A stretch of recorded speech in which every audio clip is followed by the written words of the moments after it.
My, Slované, chazársky sionisti si s nami zahrávajú už viac ako 1000 rokov za výraznej spoluúčasti národov Anglicka, Nemecka a Francúzska a už najmenej 150 rokov aj USA. Ide o snahu zredukovať nás do úlohy otrokov a sluhov. Tieto plány systematicky realizujú slobodomurári prítomní medzi takmer všetkými hlavami slovanských štátov a našimi tzv. Vládami a parlamentmi. Hlavné ostrie boja bude namierené proti Slovanom, s výnimkou odpadlíkov, ktorí sú so Židmi spojení spoločnými záujmami. Pravda, že týchto je spriaznených neskôr, po ich využití pre naše ciele, z našej spoločnosti odstránime. Slovania, a medzi nimi aj Rusi, sú najnepodajnejší ľudia na svete. Nepodajní preto, lebo ich mentálne a psychické schopnosti sú založené mnohými generáciami predkov, génmi, ktoré nie sú náchylné na prepracovanie. Slovan, Rus sa dá zabiť, ale nikdy nezotročiť. Preto by sa toto semeno malo zlikvidovať, ale v prvej fáze by malo dôjsť k náhlemu zníženiu jeho počtu. Toto je úryvok z prejavu zosnulého sanhedrinského rabína Rebeho Menachema Mendela Schneersona, bývalého vodcu satanisticko-sionistickej sekty Chabad Lubavitch, ktorý zomrel v roku 1994.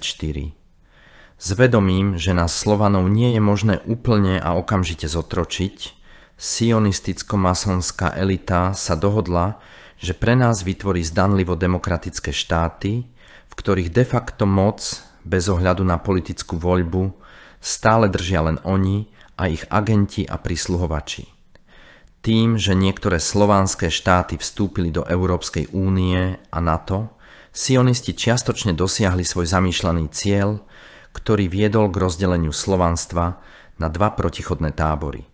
Takto Bosna a Hercegovina, Bulharsko, Chorvátsko, Čierna Hora, Česká republika, Poľsko, Slovensko a Slovinsko sa postavili na jednu stranu a Bielorusko, Rusko a Malá Rus, tzv. Ukrajina, na stranu druhú.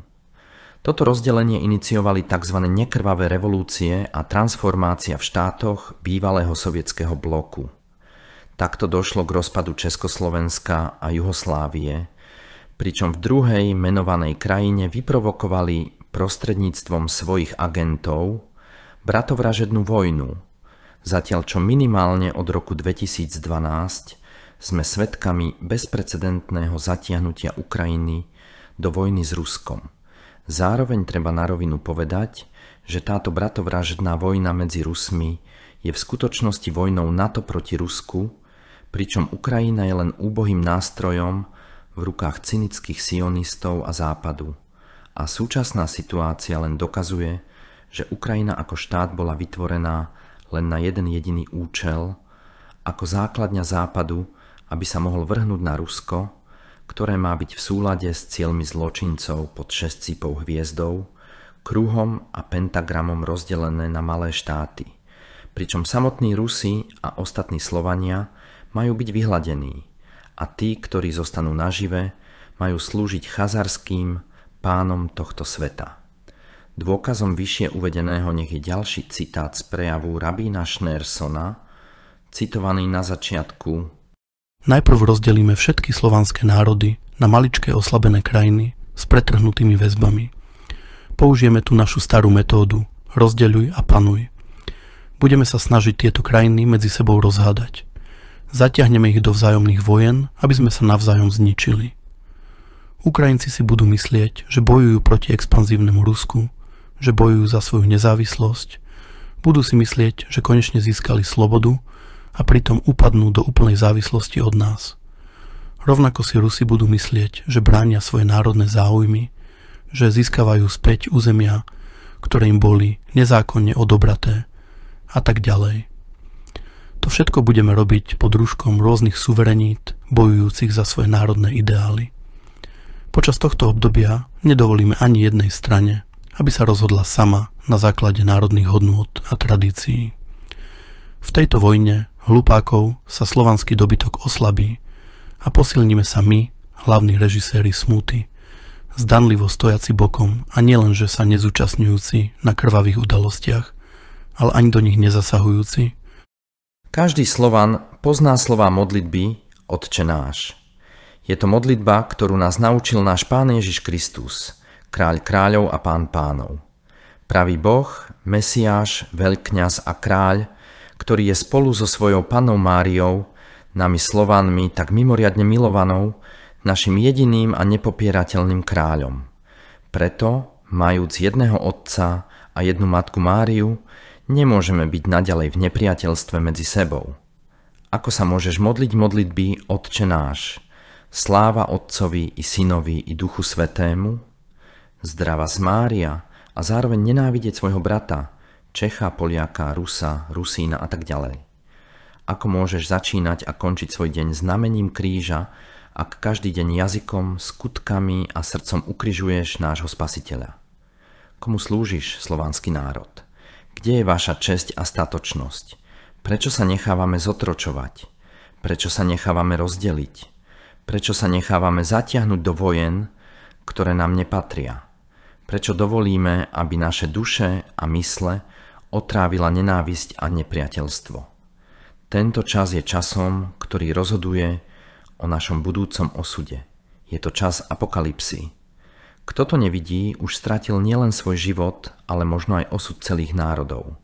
Je preto čas postaviť sa spoločne, plece pri pleci a klásť aktívny odpor. Nemusíme bojovať proti nášmu nepriateľovi oceľovými zbraňami, veď to je to, čo chce. Bojujme s ním modlitbou, dobrotou, milosrdenstvom, vierou, nádejou, láskou k Bohu, k našim rodinám a k našej vlasti. Žijme v miery, spolupracujme na základe rovnosti subjektov, so vzájomnou úctou a pamätajme, že sa nemusíme hneď milovať. Prvým krokom nech je rešpekt a zrieknutie sa nadvlády jednej krajiny nad druhou. Vymieňajme si navzájom poznatky. Spoznávajme sa na novo. Obchodujme, navštevujme slovanské krajiny, spoznávajme ich duchovné a kultúrne dedičstvo. Spoznávajme naše spoločné, často ťažké a veľmi bolestné dejiny. Bez kresľovania a bez pohrdania kýmkoľvek. Starajme sa o vlastné národné bohatstvo, pričom nezabúdajme, že medzi nami bolo mnoho veľkých i obyčajných ľudí, často tiež Slovanov, ktorých osud a historické dejiny vrhli na cudziu slovanskú zem.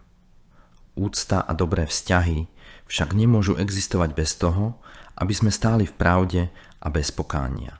Preto zlo treba nazývať zlom a dobro dobrom. Bez ospravedlňovania zločinov okolnostiami a inými zdôvodneniami vyvodzovať z našich spoločných, často tragických dejín poučenie pre budúcnosť. Nepotrebujeme vytvárať žiadnu úniu slovanských štátov. Aj keby sa to malo stať, teraz na to určite nie je vhodná doba. Teraz je čas konať spoločne a budovať vzťahy založené na úcte a pamätať na to, že rozdelenie je doménou diabla. Zjednoťme svoje úsilie pod jedným spoločným žezlom nášho Pána a kráľa Ježiša Krista a pod plášťom Panny Márie a volajme: Otče náš, ktorý si na nebesiach, posväť sa meno Tvoje, príď kráľovstvo Tvoje. A Ježišu Kriste, ktorý si za nás trpel, zmiluj sa nad nami,